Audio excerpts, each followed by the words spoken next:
शिव की ज्योति से नूर मिलता है, सबके दिलों को सुरूर मिलता है। जो भी जाता है भोले के द्वार, कुछ न कुछ ज़रूर मिलता है। गुरुदेव के आशीर्वाद से प्राचीन मंत्रों की इस श्रृंखला में एक बार फिर आप सभी का स्वागत है। सनातन धर्म के त्रिवेदों में से एक भगवान शिव, शंकर, शंभु, जो अत्यंत ही भोले माने गए हैं। आज सोमवार की अष्टमी पर आपको उनको प्रसन्न करने के लिए बहुत ही आसान उपाय करना है। हम ये जानते हैं कि भगवान शिव को प्रसन्न करना बहुत ही आसान होता है।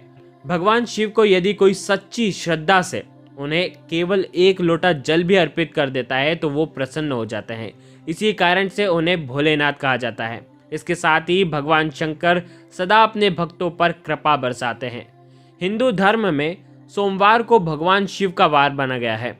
ऐसे में मान्यता है कि सोमवार को यदि भगवान शिव के सच्चे मन से पूजा की जाए तो समस्त क्लेशों से भी मुक्ति मिलती है और मनोकामना परिपूर्ण होती है।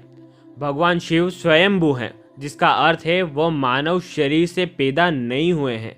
जब कुछ नहीं था तो शिव थे। सोमवार के दिन भोलेनाथ का विशेष रूप से पूजन आपको अवश्य करना चाहिए। आज के इस वीडियो में हम आपको सोमवार की अष्टमी पर करने वाला बहुत ही आसान और अचूक उपाय बताने वाले हैं। ये आपको 11 तिल के दानों से करना है। यह उपाय करने से भगवान शिव अपने भक्तों के सभी कष्टों को दूर करते हैं और मनचाहा वरदान भी देते हैं। इस उपाय को करने से पापों का क्षय होता है, दुर्भाग्य सौभाग्य में बदल जाता है, किस्मत साथ देने लगती है, नौकरी व्यवसाय में आ रही समस्याएं दूर होती हैं, व्यापार अच्छा चलने लगता है, धन संबंधित परेशानियां दूर होती हैं। भोलेनाथ की कृपा से रातों रात किस्मत चमक जाती है। और साथ ही साथ अगर आप भी भगवान भोलेनाथ को मानते हैं तो कमेंट बॉक्स में ओम नमः शिवाय जरूर लिखेगा या तो हर हर महादेव जरूर लिखें। भोलेनाथ के पूजन के लिए सर्वश्रेष्ठ जो समय होता है वो प्रदोष काल का होता है, जो सूर्यास्त से 45 मिनट पूर्व शुरू हो जाता है और सूर्यास्त के 45 मिनट बाद तक मनाया जाता है।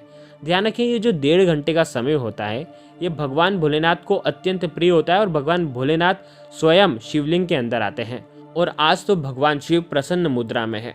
प्रसन्न मुद्रा में इसलिए है क्योंकि आज अष्टमी है और सोमवार के दिन अगर अष्टमी तिथि होती है तो ये बहुत ही दुर्लभ संयोग होता है, क्योंकि यह शिव और पार्वती का मिलन का दिन होता है। इस उपाय को जो हम आपको बताने वाले हैं ये आप कभी भी कर सकते हैं, पूरे दिन में, रात्रि में 12 बजे तक भी ये उपाय आप कर सकते हैं। बड़ा ही आसान और अच्छा उपाय है। इस उपाय को करने के लिए आपको सबसे पहले स्नान करना है और स्वच्छ वस्त्र धारण करना है। नहाने के जल में आपको 1 चुटकी रोली कुमकुम अवश्य मिलाना है। उपाय करते समय आपको स्वच्छता और पवित्रता का विशेषकर ध्यान रखना चाहिए। आप इसे घर पर भी कर सकते हैं या भोलेनाथ के मंदिर में जाकर के भी कर सकते हैं। आप देखिए, अगर ये आप घर पर उपाय कर रहे हैं तो आपको एक पाट पर भगवान शिव को स्थापित करना है, उन्हें विराजमान करना है और उनके सामने ये उपाय करना है। अगर आपके घर में शिवलिंग है तो भी आपको ये उपाय करना चाहिए। सबसे पहले आप क्या करेंगे, एक मिट्टी का दीपक लेंगे, उसके अंदर घी तेल जो भी आपको डालना है वो डालेंगे। श्रद्धा भाव से आपको ये दीपक प्रज्वलित करना है। ध्यान रखिए, जैसे ही शिवालय में आप जाएंगे भगवान का दर्शन करेंगे और उसके बाद भगवान के मंदिर में ही आपको ये दीपक प्रज्वलित करना है। दीपक आप जैसे ही प्रज्वलित करेंगे तो उसके नीचे आपको थोड़े से साबुत चावल, यानी कि खंडित चावल नहीं होने चाहिए, आंखें साबुत चावल होने चाहिए, या आप गेहूं भी रख सकते हैं या आप खाली बर्तन या कटोरी भी रख सकते हैं। ध्यान रखें, दीपक को ऐसे कोरा नहीं रखना है ज़मीन पर, आपको माटी का दीपक होना चाहिए। अब आपको इस दीपक को प्रज्वलित करना है। हो सके तो दीपक के साथ साथ एक सुगंधित धूप बत्ती भी आपको अवश्य जलाना है। साधु संत के अलावा गृहस्थ लोगों को भी भगवान भोलेनाथ के पूरे परिवार का पूजन अवश्य करना चाहिए। इसलिए सबसे पहले आप भगवान श्री गणेश को प्रणाम करें, भगवान शिव को प्रणाम करें, माता पार्वती को प्रणाम करें और बाद में कार्तिकेय और नंदी जी को भी आपको प्रणाम करना है। ध्यान रखें, शिव जी और पार्वती का मिलन का दिन होता है तो भगवान शिव बहुत ही प्रसन्न मुद्रा में होते हैं और प्रदोष काल में और सोमवार का दिन यानी कि सोने पे सुहागा, तो भगवान भोलेनाथ को मनाना और भी आसान हो जाता है।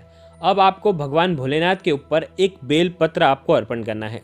यदि बेलपत्र नहीं है तो आप बेलपत्र भले अर्पण ना करें, लेकिन अगर हो तो आप ऐसा बेलपत्र लें जिनमें 3 पत्तियां जुड़ी हुई हो, जो आपस में जुड़ी हुई होती हों।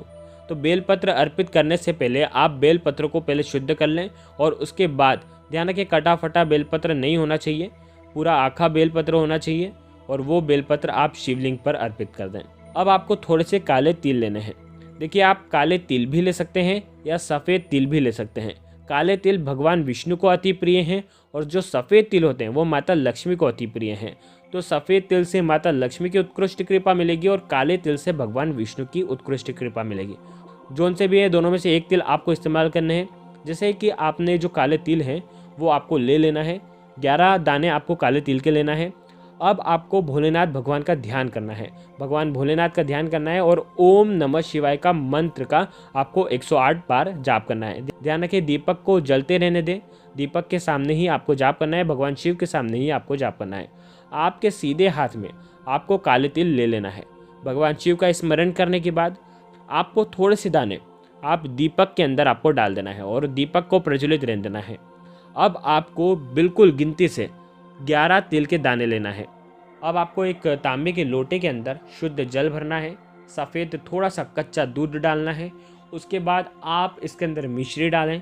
आंकड़े के पुष्प भी आप 1 या 3 आप आंकड़े के पुष्प भी डाल सकते हैं।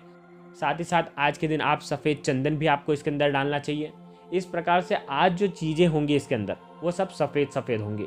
लेकिन आप काले तिल भी डाल सकते हैं और सफ़ेद तिल भी डाल सकते हैं। लेकिन काले तिल डालने से पहले ध्यान रखें, आपको 11 काले तिल लेने हैं और 11 काले तिल पर हर एक तिल पर आपको महामृत्युंजय मंत्र का आपको जाप करना है।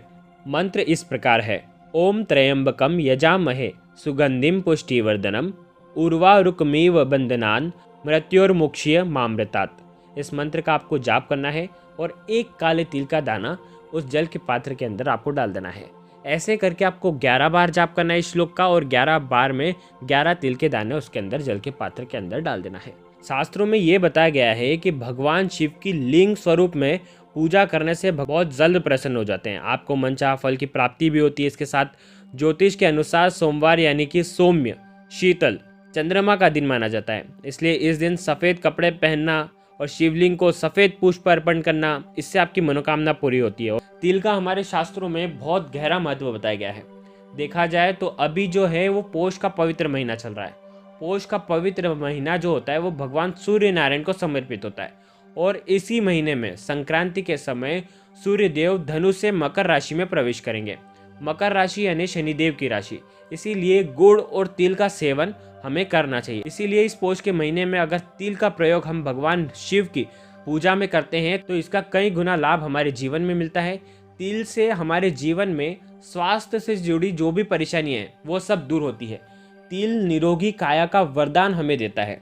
भगवान शिव प्रसन्न मुद्रा में है। शिव पुराण के अनुसार भगवान शिव को तिल अर्पित करने से पापों का क्षय होता है, पाप कम होने से दुर्भाग्य खत्म हो जाता है और सौभाग्य में वृद्धि होती है, किस्मत साथ देने लगती है।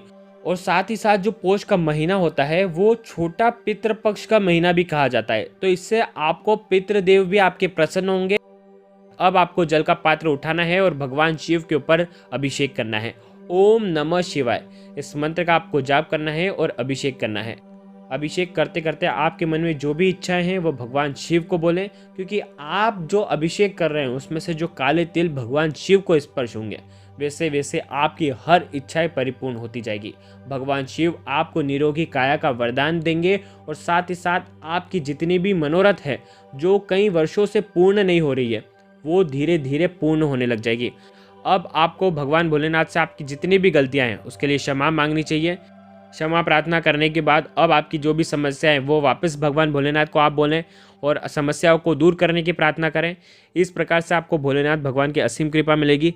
अब आपने जो दीपक लगाया है जिसके अंदर आपने काले तिल डाले हैं जो आपके जीवन से दुर्भाग्य को दूर करेगा और सौभाग्य में परिवर्तित करेगा, बहुत ही अचूक उपाय है। अब इसी दीपक से आपको भगवान भोलेनाथ की आरती करनी है। अगर आपको भगवान की आरती नहीं आती है तो ओम नमः शिवाय 11 बार कह करके आपको आरती करनी है। इस प्रकार से आपके संकट दूर होंगे। तो बहुत ही आसान और अचूक उपाय है, आपको निश्चित ही आज के दिन करना चाहिए। गुरुदेव के आशीर्वाद से प्राचीन मंत्र, यंत्र और उपाय आपको प्रभावना के रूप में दिए जा रहे हैं। आपके अपने इस चैनल को लाइक करें, शेयर करें, सब्सक्राइब करें और बेल आइकन को जरूर प्रेस करें। जय माता रानी, जय गुरुदेव, प्रणाम।